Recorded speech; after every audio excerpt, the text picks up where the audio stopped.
നമുക്ക് രേവതിയുടെ സച്ചിയുടെ നാളത്തെ നല്ലൊരു വിശേഷം കേട്ടാലോ. അങ്ങനെ നാളത്തെ വിശേഷത്തില് സുധി എല്ലാം തകർന്ന് തരിപ്പണമായി വീട്ടിലേക്ക് വരുവാണ്. നേരെ ചന്ദ്രമതിയുടെ അടുത്തേക്ക് ചെല്ലുന്നേ. ചന്ദ്രമതിയുടെ അടുത്ത് എന്നിട്ട് കാര്യമുള്ളെന്ന് സുധിക്കറിയാം. എല്ലാത്തിനും കൂട്ടി നിൽക്കുന്ന ചന്ദ്രമതിയാണല്ലോ. എന്ത് വന്നാലും ചന്ദ്രമതി അതിനെല്ലാം സപ്പോർട്ട് ചെയ്ത് നിൽക്കും. അങ്ങനെ ചന്ദ്രമതിയുടെ അടുത്ത് എന്നിട്ട് ചന്ദ്രമതിയുടെ കാലിലേക്ക് ഇങ്ങോട്ട് വീഴുവാണ്. അമ്മയെ രക്ഷിക്കണം എന്ന് പറഞ്ഞിട്ട്. എന്താടാ കാര്യം, എന്താടാ അമ്മ, എങ്ങനെയെങ്കിലും എന്നെ ഒന്ന് രക്ഷിക്കണം. ഞാൻ വലിയൊരു ചതിയിൽ പെട്ടുപോയി. ചതിയിലോ? എന്ത് ചതിയിലോ? അമ്മേ, അമ്മ എന്നെ ഒന്നും പറയരുത്. എടാ, എന്താ കാര്യം എന്നാ വെച്ചാ പറ. അമ്മ എന്നോട് വഴക്ക് പറയോ? നീ കാര്യം പറയാതെ ഞാൻ എങ്ങനെയാടാ അറിയുന്ന വഴക്ക് പറയുമോന്ന്.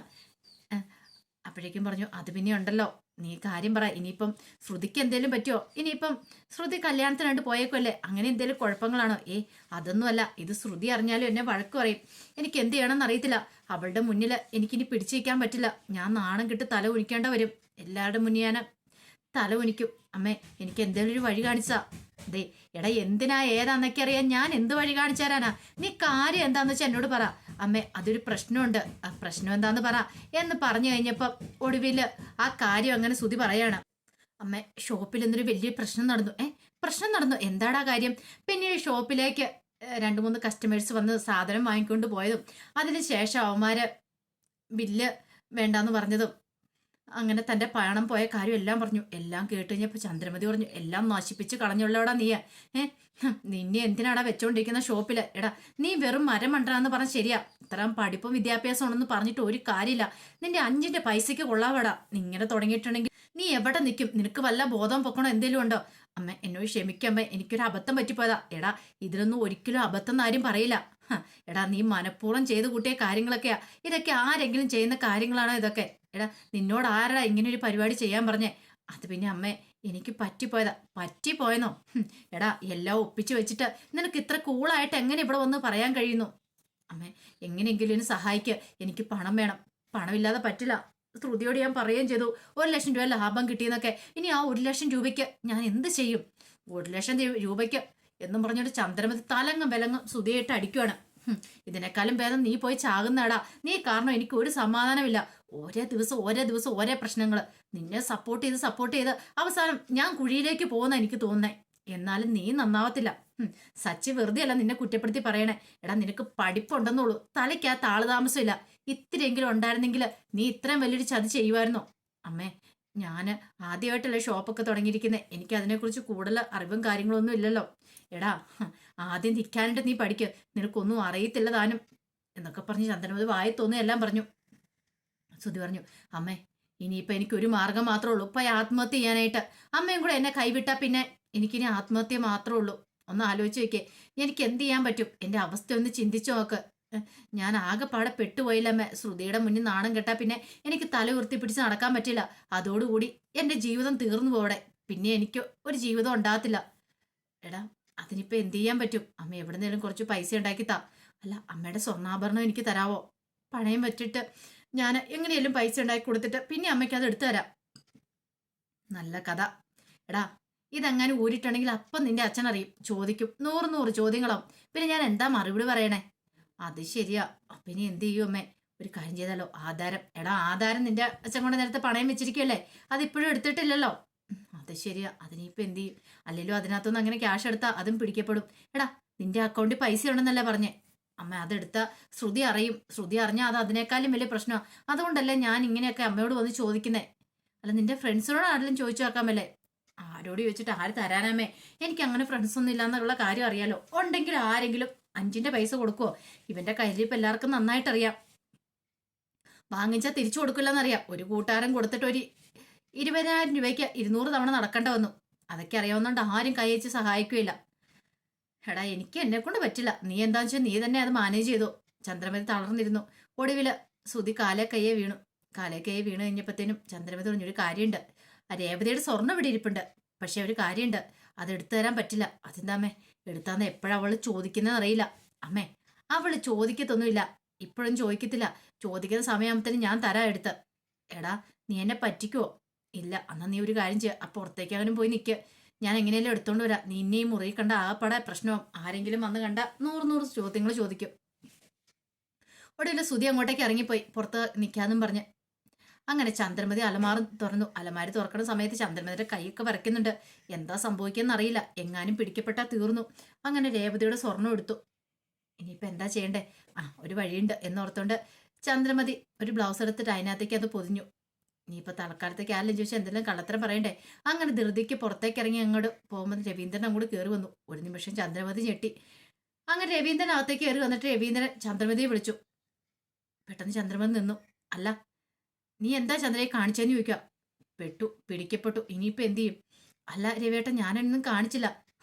അല്ലേലും നിനക്കിതാ ഒരു നോട്ടം ഇതൊന്നുമില്ല. അപ്പൊ ഇതായിരുന്നില്ല, നീ ആയിരുന്നില്ല സ്ഥിരം ചെയ്യുന്നേ എന്നൊക്കെ പറഞ്ഞ് കുറെ ചീത്ത പറയണം. ദൈവമേ, താ സ്വർണം അടിച്ചു മാറ്റുന്ന കണ്ടോ? ഇനിയിപ്പൊ എന്താ ചെയ്യണ്ടേ? അപ്പോഴേക്കും രവീന്ദ്രൻ പറഞ്ഞു, നീ അലമാരി തുറന്നിട്ട് ഇത് അടയ്ക്കാതെ പോയിരിക്കുന്നു. ഓ, സമാധാനമായി. ഇടി നീ എന്നിട്ട് പറയും കണ്ട പാറ്റ് ഉറുമ്പോ കയറും. എന്നിട്ട് നീ തന്നെ പറയും ഞാനാണ് അലമാരി അടയ്ക്കാത്തത്. ഇപ്പൊ കൈയോടെ തെളിവ് സാധനം പിടികൂടിയില്ലേ? അയ്യോ രവിയേട്ട, സോറി, ഞാനേ ഓർത്തില്ല. അല്ല, നീ ഇത്ര ധൃതിപ്പെട്ടത് എങ്ങോട്ടാ? ഇത് കഴിക്കാത്തെന്താ? അത് പിന്നെ ഉണ്ടല്ലോ, ഞാൻ സുധിയുടെ കൊടുക്കാൻ എന്ത്? അപ്പോഴാണ് അബദ്ധം മനസ്സിലാവുന്നത്. അത് പിന്നെ എനിക്കൊരു ബ്ലൗസ് തയ്ക്കാനുണ്ട്. അത് സുധിയുടെ കൊടുത്തു വിടാന്ന് ഓർത്തോണ്ട. അവന് കൊടുത്തോളും. അങ്ങോട്ട് പോകുന്ന വഴിക്ക് ടൈലറും കടയിൽ കൊടുത്തോളും. അന്നാ ഒരു കാര്യം ചെയ്യ്, ഞാൻ കൊണ്ടേ കൊടുക്കാം. അവൻ വലിയ ബിസിനസ്സുകാരനല്ലേ, അവനെ ബുദ്ധിമുട്ടിപ്പിക്കേണ്ട കാര്യമില്ല. അതിനകത്ത് സ്വർണ്ണമല്ലേ ഇരിക്കുന്നേ. പെട്ടെന്ന് ചന്ദ്രമതി വേണ്ട, അത് വേണ്ട. അതെന്താ? ഞാൻ തന്നെ കൊണ്ടേ കൊടുത്തോളാം. സുധി അങ്ങോട്ട് പോകുന്ന വഴി കൊടുത്തോളൂ. ഇനി ഇപ്പൊ രവിയേണ്ണ അതിന്റെ പിന്നാലെ നടന്ന് എത്ര വിഷമിക്കേണ്ട കാര്യമൊന്നുമില്ല. എന്തിനാ എത്ര ടെൻഷൻ അടിക്കുന്നേ? ഞാൻ കൊണ്ടേ കൊടുത്തോളാം. ആ സമയത്ത് ചന്ദ്രമതിക്ക് എങ്ങനെയല്ലോ അവിടെ നിന്ന് പുറത്ത് കിടന്നാൽ മതിയെന്നുള്ളൂ. പിന്നീട് ചന്ദ്രമതി പറഞ്ഞ്, രവിയേട്ടൻ വെയിൽ കൊണ്ടും പോകണ്ട, ഞാൻ ഇപ്പൊ തന്നെ കൊണ്ടേ കൊടുത്തിട്ട് വരാം എന്നും പറഞ്ഞുകൊണ്ട് പുറത്തേക്ക് ചാടി ഇറങ്ങുക. അപ്പോഴേക്കും രേവതി മീനൊക്കെ മേടിച്ചിട്ട് കടയിൽ പോയിട്ട് വരിക. അപ്പൊ രേവതി തയ്ക്കാൻ കൊടുത്തിട്ട് ബ്ലൗസും മേടിച്ചു, മീനൊക്കെ വാങ്ങിച്ചായിരുന്നു. സച്ചി അവിടെ വണ്ടിയൊക്കെ തുടച്ചുകൊണ്ട് നിൽക്കുന്നുണ്ട്. സച്ചി രേവതിയെ കണ്ടപ്പോൾ ചോദിച്ചു, ഇത്ര പെട്ടെന്ന് പോയിട്ട് വന്നോ? എന്താ? ഞാൻ നടന്നാണെങ്കിൽ ഞാൻ നല്ല സ്പീഡിൽ പോയിട്ട് വരും. ഇവിടെ കടയിൽ വരെ പോകുന്നതിന് അധികം ദൂരമൊന്നും പോകണ്ടല്ലോ. അപ്പോഴേക്കും സച്ചി പറഞ്ഞു, ആയിക്കോട്ടെ. അല്ല, എന്നാ മീനാ മേടിച്ചേ? നല്ല മീൻ തന്നെ മേടിച്ചേ. സച്ചിയാണ് ഇഷ്ടപ്പെട്ട മീനാ. അതെ, ഒരു കാര്യമുണ്ട്. എന്താ? അല്ല, ഒരു കാര്യമുണ്ട്. കാര്യം എന്ന് വെച്ചാൽ പറ. മീനൊക്കെ ഉണ്ടല്ലോ, മീനൊക്കെ ഉണ്ട്. അപ്പം ഞാൻ 2 പക്കം അടിച്ചോട്ടെ? 2 പക്കം അടിക്കാനാ? അതിന്റെ ആവശ്യമൊന്നുമില്ല. വേണ ഈ ദേഹത്തെ വേനയൊക്കെ പോകാനായിട്ട് ഇതിനേക്കാളും നല്ലത് 2 പെക്ക അടിക്കുന്നതല്ലേ. വീട്ടിൽ ഇരുന്ന് അടിച്ച് 2 പെക്കൊക്കെ അടിച്ച് നല്ല മീൻകറി കൂട്ടി നല്ല ചോറുണ്ട് കഴിയുമ്പോഴത്തേനും ദേഹത്ത് വേദനയൊക്കെ പമ്പ അടക്കും. അത് കേട്ടപ്പോൾ രേവതി പറഞ്ഞു, അത്രയ്ക്ക് അത് വേണ്ട. അതെ, വെള്ളം അടിച്ചിട്ട് ദേഹത്തിന് വേദന പോകണ്ട. ഇനിയിപ്പോൾ അത്രയ്ക്കുള്ള വേദനയാണെങ്കിലേ 2 മെഡിസിൻ മേടിച്ച് കഴിച്ചാൽ മതി, വേദന കുറയും. എന്താ രേവതി, നിന്റെ കെട്ടിയോൻ പാവമായിട്ടില്ല എങ്ങനെയൊക്കെ ചോദിക്കുന്നേ? വേറെ കെട്ടിയോന്മാരൊക്കെ ആണെങ്കിൽ പോയി അടിച്ചിട്ട് വരത്തുള്ളൂ. ചോദിക്കത്ത് പോലില്ല. പിന്നെ ഒരു പാവത്താൻ വന്നിരിക്കുന്നു, എവിടെയാണെന്നറിയത്തില്ല എന്നൊക്കെ പറഞ്ഞ് രേവതി കളിയാക്കുവാണ്. ആ സമയം സച്ചു പറഞ്ഞു, അതെ പ്ലീസ്, ഞാൻ വേണേ കാല് പിടിക്കാൻ 2 പക്കം അടിച്ചിട്ടെ. വേണ്ട, ഇനി എങ്ങനെ പറയുവാണ്, ഇപ്പൊ തന്നെ ഞാൻ അച്ഛനോട് പോയി പറഞ്ഞിട്ടുള്ളൂ എന്ന് പറഞ്ഞ് രേവതി എന്ത് ചെയ്യുവാണ്, പെട്ടെന്ന് അങ്ങോട്ട് ഓടിപ്പോകുമ്പോൾ സച്ചു പറഞ്ഞു, അയ്യോ പറയില്ല എന്ന് പറഞ്ഞ് സച്ചി പറയാ വരുക. അപ്പോഴാണ് ചന്ദ്രമതി കവറൊക്കെ എടുത്തോണ്ട് പുറത്തേക്ക് ഇറങ്ങി വരുന്നത്. ചന്ദ്രമതിയും രേവതിയും തമ്മിൽ കൂട്ടിയിടിച്ചു. കവർ 2 പേരുടെയും ചാടിപ്പോയി. ഒരേപോലത്തെ കവറായിരുന്നു. അങ്ങനെ ചന്ദ്രമതി, നിന്റെ മുഖത്ത് എന്താ കണ്ണില്ലേ? നീ ഇത് എവിടെ നോക്കിയാ പോകുന്നേ എന്നൊക്കെ പറഞ്ഞുകൊണ്ട് രേവതിയെ ചീത്ത പറഞ്ഞു. എന്നിട്ട് ചന്ദ്രമതി പുറത്തേക്ക് ഇറങ്ങിപ്പോയി. ആ സമയത്ത് രേവതി അകത്തേക്കും വന്നു. രേവതിന്ന് അത്ര കാര്യമായിട്ട് എടുത്തില്ല. 2 പേരുടെ കയ്യിൽ ഓരോ കവർ കിട്ടിയല്ലോ. പിന്നീട് ചന്ദ്രമതി പുറത്തു നോക്കിയപ്പോൾ സുധീനെ കാണുന്നില്ല. പിന്നെ ഇത് എവിടെ പോയി? എടാ സുധി എന്ന് പറഞ്ഞ് വിളിക്കുമ്പോഴത്തേനും സുധി മറിഞ്ഞു നിന്ന് സുധി അവിടുന്ന് അങ്ങോട്ട് കയറി വന്നു. ഇന്നാ ഉണ്ടല്ലോ, ഭദ്രമായിട്ട് കൊണ്ടുപോകണം. പിന്നെ എനിക്കൊരു പണി ഉണ്ടാക്കി തരല്ലേ, എത്രയും പെട്ടെന്ന് ഇത് എടുത്തു തരുകയും ചെയ്യണം. അതൊക്കെ ഞാൻ ഏറ്റവും അമ്മ അതൊന്നും ഓർത്ത് വിഷമിക്കണ്ട, അമ്മ ധൈര്യമായിട്ടിരിക്കുക എന്ന് പറഞ്ഞിങ്ങനെ ആശ്വസിപ്പിച്ചു. എന്നിട്ട് ആ കവറൊക്കെ ആയിട്ട് പോവുക. ചന്ദ്രമതിക്ക് സന്തോഷവും സമാധാനമായി, രക്ഷപ്പെട്ടു. അത് കയ്യിലിരുന്നപ്പോൾ ആകെപ്പാടൊരു വെപ്രാളമായിരുന്നു. അപ്പോഴേക്കും രേവതി സച്ചിയും കൂടെ അകത്തേക്ക് കയറി വന്നു. രേവതിയുടെ പുറകെ സച്ചിയും വന്നു. രവീന്ദ്രനോട് ഇരിപ്പുണ്ടായിരുന്നു. രവീന്ദ്രനോട് രേവതി വന്നിട്ട് പറഞ്ഞു, അതെ എനിക്കൊരു കാര്യം പറയാനുണ്ടച്ചാ. എന്താ? അപ്പോഴേക്കും സച്ചി പറഞ്ഞു, വേറൊന്നുമല്ല അച്ഛാ, ഇവള് നല്ല മീൻ മേടിച്ചിട്ടുണ്ട്, അത് കറി വെച്ച് തരുന്നതിനെ കുറിച്ചാ പറഞ്ഞേ. ആണോ മോളേന്ന് ചോദിക്കാം. അതെ അച്ഛാ എന്ന് പറഞ്ഞു. എന്നാ പോയി മോള് കറി വെക്ക്, അല്ലേലും മോളുടെ മീൻകറിക്ക് ഭയങ്കര ടേസ്റ്റാ. സച്ചി പറഞ്ഞു, അതെ നല്ല ടേസ്റ്റാ രേവതിയുടെ മീൻകറിക്ക്. രേവതി പിന്നീട് അടുക്കളയിലേക്ക് അങ്ങോട്ട് പോയപ്പോഴത്തേനുമാണ് ഫോൺ ബെല്ലടിക്കുന്നതായിട്ട്. പെട്ടെന്ന് രേവതി ആ കവർ അവിടെ വെച്ചിട്ട് നേരെ മുറിയിലേക്ക് അങ്ങോട്ട് പോയി ഫോൺ എടുക്കാനായിട്ട്. ആ സമയത്ത് ചന്ദ്രമതി എന്ത് ചെയ്യുക? ചന്ദ്രമതി കറങ്ങി തിരിഞ്ഞ് അടുക്കളയിൽ കൂടെ വരുവാണ്. ഇതെന്താ ഇവിടെ ഒരു കവർ ഇരിക്കുന്നേ? ഇത് താൻ സുധിക്ക് കൊടുത്ത കവറല്ലേ?